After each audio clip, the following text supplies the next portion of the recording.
টিটাগড় নবোদয় পল্লী ও বিবেকনগরে একাধিক বাড়িতে চুরি এবং চুরির চেষ্টার অভিযোগ। ঘটনার তদন্তে খড়দহ থানার পুলিশ। নিশিদিন হসপিটাল, অর্থ সব নয়, পরিষেবাই আসল কথা। ঠিকানা রবীন্দ্রপল্লী, কল্যাণী হাইরোড, ওয়ার্ল্ডস মোড়ের নিকটে। যোগাযোগ 8617781276। টিটাগড় পৌরসভার 17 নম্বর ওয়ার্ডের অন্তর্গত নবোদয় পল্লী ও বিবেকনগর এলাকায় একাধিক বাড়িতে চুরি এবং চুরির চেষ্টার অভিযোগ উঠল চোরের বিরুদ্ধে। বৃহস্পতিবার গভীর রাত থেকে একই এলাকার একাধিক বাড়িতে চুরির চেষ্টা করা হয়। এর মধ্যে বেশ কিছু বাড়ির তালা ভাঙার চেষ্টা করা হলে বাড়ির লোকেরা ঘুম থেকে উঠে যাওয়ায় চোরেরা সেখান থেকে চম্পট দেয়। সমীর শেঠ নামের এক ব্যক্তির বাড়ির ছাদের রাস্তা দিয়ে চোর ঢুকে চুরি করে বলে অভিযোগ। বেশ কিছু পরিমাণ সোনার গয়না, 1.5 কিলো রূপো এবং নগদ মিলিয়ে 12 থেকে 13 লক্ষ টাকার বেশি জিনিস খোয়া গিয়েছে বলে সংবাদ মাধ্যমের মুখোমুখি হয়ে অভিযোগ করেন সমীর শেঠ।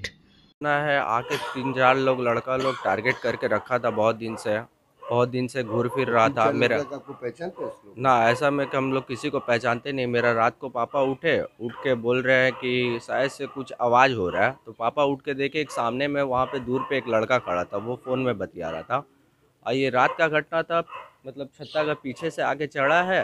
चढ़ने के बाद सब ताला वाला तोड़ के जितना सब सोना चांदी का सामान था सब उठा के लेके चले गया। घर में ताला था? हाँ, नीचे वाला घर में प्रॉपर ताला था। ये लोग ताला को बहुत दिन से ऑब्जर्व कर रहा था। ऑब्जर्व करने के बाद ही ये सब पूरा कांड किया। ना कुछ भी मालूम ऐसा नहीं हुआ। पापा इसी घर में सोते थे, हम लोग सब एक ही साथ सोते हैं इसी वाला रूम में। बस पापा सब इसी रूम में सोते हैं। हम लोग बोले कि इसी रूम में सोच जाइए। मतलब ये अचानक में कैसे हुआ नहीं हुआ कुछ समझ ही में नहीं आ रहा है। कम से कम 12-13 लाख रुपए का ऊपर होगा। यहाँ पे भाड़ा रहते हैं? हम लोग यहाँ पे वही 3 साल से भाड़ा पे रह रहे हैं। कभी ऐसा दुर्घटना का ऐसा आसास हम लोग को कभी हुआ ही नहीं। हमेशा गाड़ी वाड़ी सब खुला उला रहता था। मोहल्ला का भरत वैसे सब कुछ बहुत अच्छा है, परिवेश बहुत अच्छा है, पर अचानक में ऐसा घटना हो गया हम लोग को तो खुद ही नहीं समझ पा रहा। অপরদিকে সংবাদ মাধ্যমের মুখোমুখি হয়ে স্থানীয় এক বাসিন্দা দাবি করেন একাধিক বাড়ির তালা ভাঙার চেষ্টা করা হয়েছে চুরি করার উদ্দেশ্যে। আপনি কি ছিলেন না নাকি? আমি তো বাবার সঙ্গে থাকতাম, মাঝখানে 2 মাস দিয়ে ছেড়ে এখন বাবার সঙ্গে চলে গেছি। আমার এই তালাটা যতক্ষণ আমার অনুযায়ী এই তালাটা খোলা হয়েছে, এই তালাটা ভাঙতে গেছে খুলিনি, এখানে রোড লাগিয়ে ব্যাকা করা হয়েছে।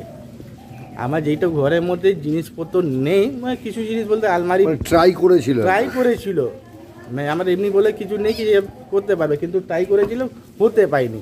যেই কারণে ওরা কি করে ছেড়ে পালিয়ে গেছে। এখানে কি কোনো সিসিটিভি ক্যামেরা আছে রাস্তার উপরে একটাও নেই। মানে এই মেন রাস্তা থেকে নিয়ে পুরো গলি ভিতরে কোথাও নেই। একটা দাদা ভিতর, তাও ওর ওইখানে ফুটেজ আসবে কি আসবে না সেটাও গ্যারান্টি। হনুমান টুপি পরে দরজা সঙ্গে কিছু করছে, ও আমাকে ফোন করলো, বাড়ি থেকে ফোন করেছে অত রাত্রে। ফোন তুললাম, বললে বৌদা এখানে বসে কেউ একটা কিছু করছে। তো ওর ফোন পেয়ে সঙ্গে সঙ্গে আমি আর আমার পাশের বাড়ির কাকা, তারক কাকা বান্টি মিলে বেরালাম, দেখে এই অবস্থা। মানে ভাঙতে পারিনি, ফিনিশিং মানে টের পেয়ে গেছে। তো ওই সময় বান্টি ঢুকেছে, বান্টিকে দেখে নিয়েছে, এটা ফিনিশিং ছিল।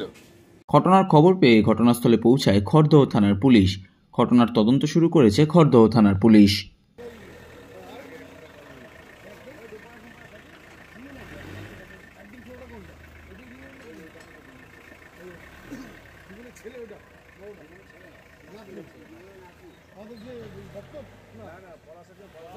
নিশিদিন ডায়াগনস্টিক সেন্টার, এ কমপ্লিট ডায়াগনস্টিক সলিউশন। আমাদের ঠিকানা 144/1 সেন্ট্রাল রোড, আনন্দপুরি, ব্যারাকপুর, কলকাতা 122। আমাদের যোগাযোগ 9875338719। সাধ্যের মধ্যে স্বপ্নের ফ্ল্যাট খুঁজছেন? লাবণ্য গ্রুপের পক্ষ থেকে ব্যারাকপুর হরিসভা মন্দিরের নিকটে সোনাঝুরি আবাসন। থাকছে lift, top floor, set, 0% GST। এছাড়াও থাকছে ব্যাংক লোনের সুব্যবস্থা। ফ্ল্যাট বুকিং চলছে। আমাদের যোগাযোগ 7278200456।